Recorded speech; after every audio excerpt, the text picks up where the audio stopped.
গভীর ঘন জঙ্গল। সেই জঙ্গলে বাস করত বাঘ, শিয়াল, হাতি, বানর ও আরো অনেক প্রাণী। তাদের মধ্যে বাঘ ছিল অনেক দুষ্টু। সেসব প্রাণীকে ভয় দেখিয়ে তার খাবার জোগাড় করে নিত, আর জঙ্গলের অন্য প্রাণীদের ভালো মতো খেতে দিত না। তাই জঙ্গলের কোনো প্রাণী তাকে মন থেকে ভালোবাসতো না।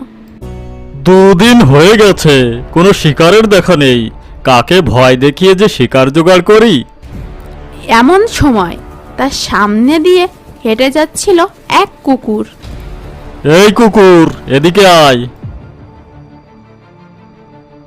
গত দুদিন ধরে কোনো শিকার পাচ্ছি না। যদি তোর জীবন বাঁচাতে চাস, এখনই আমার জন্য কোনো শিকার ধরে নিয়ে আয়। আর যদি শিকার